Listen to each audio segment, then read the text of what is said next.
Middle east के लिए खतरा केवल एक है, वो है इजराइल। सीधी बात बताऊंगा, आगे पीछे की बात किनारे कीजिए। इराक पर भी हमला करेगा इजराइल। कैसे? रिपोर्ट आपके सामने। एक्सपर्ट और अमेरिकी एक्सपर्ट ने मीटिंग के बाद वार्निंग दे दी है इराक को। लेबनान को तो दी है वार्निंग कि इजराइल लेबनान पर हमले बढ़ाने वाला है, क्योंकि लेबनान हिजबुल्लाह से हथियार नहीं डलवा पा रही है। साथ ही कहा है कि अगर मिलिशियाज इराक के बीच में आते हैं, ईरान के समर्थक वाले प्रॉक्सीज अगर इजराइल के लिए खतरा बनते हैं, तो इराक पर भी हमला इजराइल करेगा। बहुत सीधी सीधी बात बोल दी गई है। मिडिल ईस्ट में शांति की बजाय दोस्तों चीजें और बिगड़ती जा रही हैं। वजह इजराइल है। लेबनान के हालात बहुत बुरे हैं। भारी तादाद में वहां ईसाई समुदाय भी रहते हैं और वहां पर भी इजराइल का एक तरह से नरसंहार जारी है। ऐसे में जो कि ईसाइयों के सबसे बड़े फिलहाल धर्मगुरु हैं, वो तुर्की पहले पहुंचे, उसके बाद लेबनान पहुंच गए। पूरा का पूरा लेबनान, चाहे मुसलमान हो, चाहे शिया हो, सुन्नी हो, कोई भी हो, चाहे ईसाई हो, चाहे कोई भी हो, सारा मुल्क उनके स्वागत के लिए सड़कों पर उतर आया।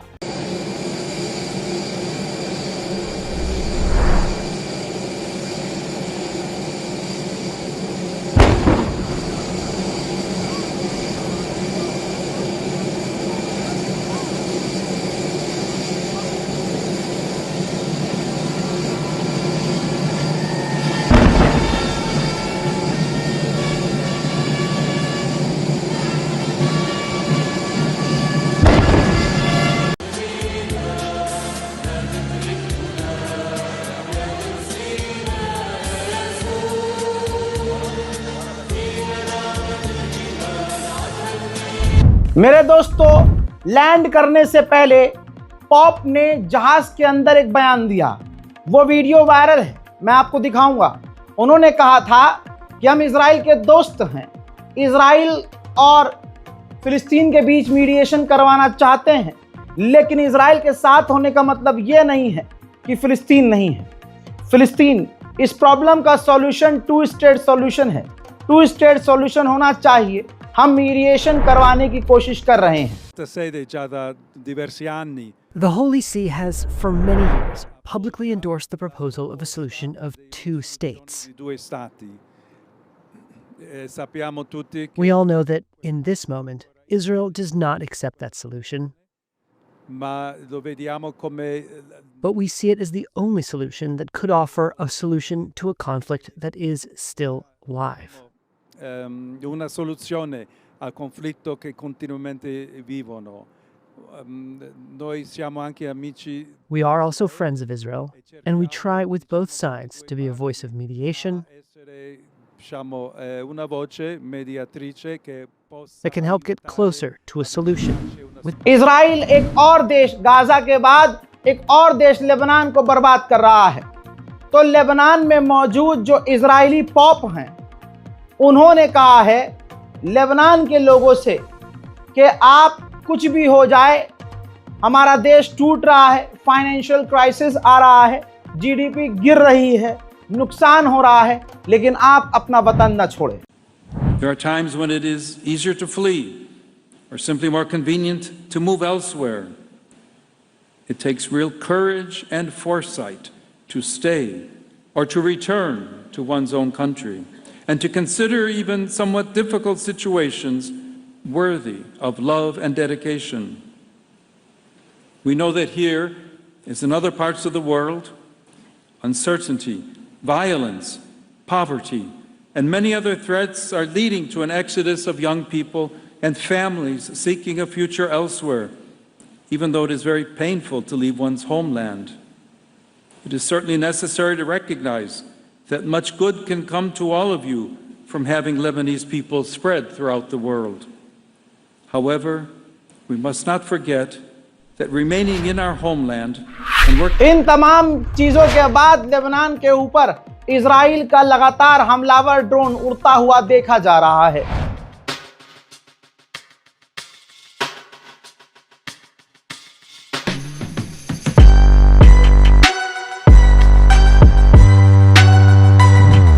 वहीं मेरे दोस्तों, लेबनान और इजराइल के बीच का तनाव खत्म करवाने के लिए इजिप्ट मीडिएशन करवाने की कोशिश कर रहा है, लेकिन अभी तक कोई पॉजिटिव रिस्पॉन्स शैतान यानी इजराइल की तरफ से नहीं है। सोचिए, लेबनान में इंटरनेशनल पीस कीपिंग फोर्स तैनात है, इसके बावजूद सीज फायर का उल्लंघन करते हुए इजराइल रोज हमला कर रहा है, जिसके बाद दोस्तों उल्टा इंटरनेशनल पीस कीपिंग फोर्स अपनी ताकत लेबनान में कमजोर कर रही है, अपने आप चेक पॉइंट हटा रही है, खुद अपने कदम पीछे खींच रही है। सीधा हिसाब है, चाहे आपका वाला हमारा वाला प्रधानमंत्री हो, चाहे किसी और देश का गुंडा मवाली हो, नीतियां लगभग तानाशाहों की एक हैं। जैसे अमेरिका और इजराइल किसी को मारते हैं, चाहे वो अपना ही क्यों ना हो, तो उसे विरोधी बताते हैं कि यह आतंकवादी था।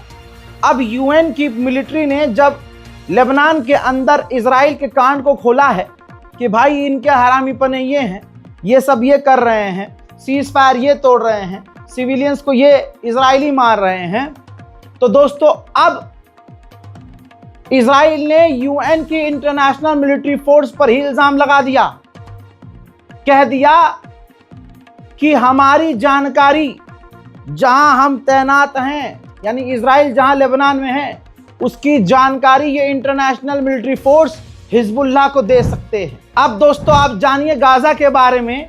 गाजा में भी इजराइल के हमले जारी हैं। एक फिलिस्तीनियन नौजवान पत्रकार की इजरायली हमले में मौत हो गई और 2 छोटे छोटे बच्चे भी मारे गए। उनके मरने की लाश के टुकड़े के हालात के वीडियोस हैं मेरे पास, लेकिन मैं खुद विचलित हूं उनको देखकर। तो मैं नहीं चाहूंगा कि आपका जिगर छलनी हो, लेकिन आपका जिगर ऐसा भी नहीं होगा कि यह खबर सुनने के बाद आप गाजा और फिलिस्तीन के लिए दुआ ना करें और इस वीडियो को शेयर ना करें। अगर आप टीवी पर यह वीडियो देख रहे हैं तो यह मत सोचिए कि आपके दिल के पास, आपके ईमान के पास बहाना है कि भैया टीवी से कैसे शेयर करते। नहीं, कोशिश कीजिए कि अपने मुसलमान भाइयों के बारे में ये जानकारी अपने बच्चों से कहिए, अपने छोटों से कहिए कि मोबाइल में डाउनलोड करो और शेयर कर दो। इसको शेयर करना ज़रूरी है। शेयर करने से आपकी जेब से चवन्नी नहीं जाएगी, लेकिन आपके एक शेयर से ये इन्फॉर्मेशन और भी लोगों तक जाएगी। हो सकता है जैसा आपका दिल दुख रहा है, अल्लाह करे दूसरे का दुख है और वो भी इस वीडियो को शेयर करे और दुआ करे, न जाने किसकी दुआ लग जाए। हम कितने खुशकिस्मत हैं, अल्लाह ने हमें सब कुछ दिया, हमें किस्मत ने हमारी सब कुछ दिया, लेकिन आज हमारी गली की मस्जिद भी वीरान है। और जब हिंदू समुदाय का एक टुकड़ा मुसलमानों की मस्जिदें तोड़ने पर खुश होता है, या सरकार हिंदुओं को खुश करने के लिए मुसलमानों की मस्जिदें तोड़वाती है, तो हमें रोना आता है कि हमारी मस्जिद तोड़ रहे हैं, जबकि वही मस्जिदें आज मुसलमानों के रहते हुए भी वीरान रहती हैं। आपकी मस्जिद में कितने लोग आते हैं, कितनी सफ भरती है, फज्र में कितने लोग आते हैं, ये मैं ना बोलूं यहाँ तो ज़्यादा बेहतर है। लेकिन ज़रा इस हाल को देखिए, गज़ा के अंदर लगभग तमाम मस्जिदें शहीद हैं। शहीद हो चुकी मस्जिद, टूटी हुई मस्जिद पर सोचिए फिलिस्तीनी का ईमान नहीं टूटा, नमाज अदा कर रहा है। ये सोचने का मकाम है हजरात मोहतरम, मेरे भारत के मुसलमानों, हमारा घर अगर अल्लाह ना करे टूट जाए, हमारी मस्जिदों पर बुलडोज़र अगर चल जाए, हम पर जिस तरह से जुल्म हो रहे हैं डायरेक्ट हम पर हो जाए, तो हमारी हिम्मत टूट जाती है। हम बहकी बहकी बातें करते हैं कि पता नहीं अल्लाह है कि नहीं, सुन रहा है कि नहीं। ऐसी बातें आदमी परेशान होकर कर देता है, ऐसे मैंने बहुत देखे हैं। लेकिन फ़िलिस्तीन के लोगों का मैं सब्र और उनका इम्तिहान देख रहा हूँ। ये एग्जाम्पल है हम सबके लिए। टूट जाए घर, टूट जाए हमारा सब कुछ, बस सब्र न टूटे, ईमान न छूटे। वहीं अगला अपडेट मैं दिखा देता हूं, ये देखिए, इजराइल के हेलीकॉप्टर गज़ा में अभी भी ओपन फायर कर रहे हैं। कहां है सीज फायर और कहां है अरब के हिजड़े? दोस्तों 1967 के बाद सबसे बुरा समय और बुरा साल गज़ा का ये गुजरा है पिछला, जिसमें सबसे ज्यादा कौन कह रहा है? रिपोर्ट आपकी स्क्रीन पर है, तुर्किश मीडिया ने भी इसको कवर कर दिया है। 12 इजरायली राइट ग्रुप ने खुद कहा है कि 2025 deadliest and most destructive year of Palestine since 1967 है।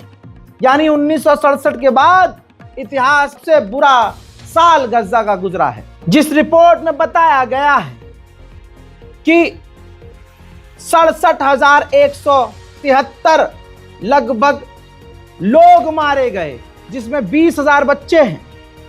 लगभग 2 मिलियन 90% आबादी गाजा के अंदर डिस्प्लेस हुई है। 461 लोग भूख से मर गए हैं।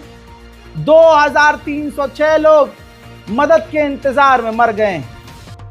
2023 अक्टूबर से इजराइल की फोर्स ने इलीगल तौर पर लगभग 1085 फिलिस्तीनियों को सिर्फ वेस्ट बैंक में मार दिया है और 98 लोग तो सिर्फ इजराइल की जेल में मारे गए हैं। इजराइल गजा में लगातार बमबारी कर रहा है, जिसकी वजह से कई इलाकों में आग भी लगी है।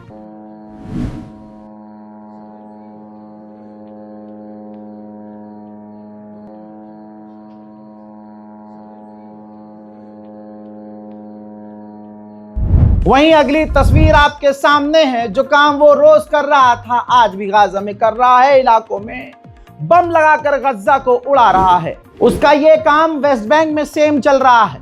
18 साल के एक बच्चे को, नौजवान को इजराइल ने रेड के दौरान गोली मारकर शहीद कर दिया है। वहीं अगली तस्वीर आप देखिए, बिल्कुल यही काम भारत के खास लोगों को पसंद है और वो यहां भी करने की कोशिश करते हैं और अक्सर करते हैं। वेस्ट बैंक के फिलिस्तीनियों के इलाके में इजराइल के सेटलर्स डीजे लगाकर जा रहे हैं, गाड़ी में म्यूजिक बजा रहे हैं और मुसलमानों के, फिलिस्तीनियों के इलाकों में जाकर नाच रहे हैं। अब अगली तस्वीर देखिए, वेस्ट बैंक में ही फिलिस्तीनी एक व्यक्ति का ट्रैक्टर आग के हवाले कर दिया गया है इजराइल के आतंकियों के द्वारा। गांडोली मीडिया यहां पर खुद सच नहीं दिखाता है अपने बाप का, तो अपने ताऊ का कहां सच दिखाएगा। लेकिन इंटरनेशनल मीडिया बता रहा है, दिखा रहा है कि इजराइल फिलिस्तीनियों से जेरूशलम खाली करवा रहा है।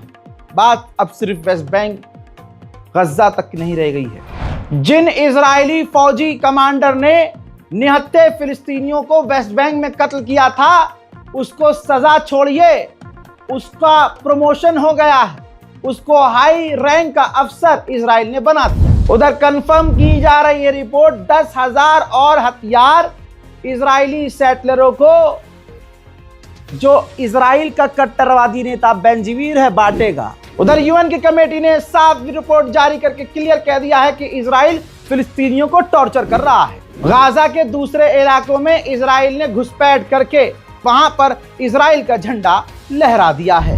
मोहतरम हज़रात, फिलहाल के अपडेट में इतना ही। गाजा फिलिस्तीन की मदद के लिए इस बार कोड का इस्तेमाल कीजिए। अकाउंट डिटेल यहां पर दिया हुआ है, नाम अली रजा आएगा। आगे बढ़ने से पहले फिर से गुजारिश है, दुआ में जो ताकत है वो किसी चीज में नहीं है, तो दुआ कीजिए। हिंदुस्तान के मुसलमानों की ही बात नहीं है, बात पूरी दुनिया में और शांति अमन की है। दुआ कीजिए कि जालिम बर्बाद हो जाए। दुआ कीजिए वो जालिम कोई भी हो, जहां भी हो, उसके बुरे दिन शुरू हो जाएं। फिलहाल के लिए इतना ही। इंतजार कीजिए मेरी अगली अपडेट का। तब तक के लिए जय हिंद।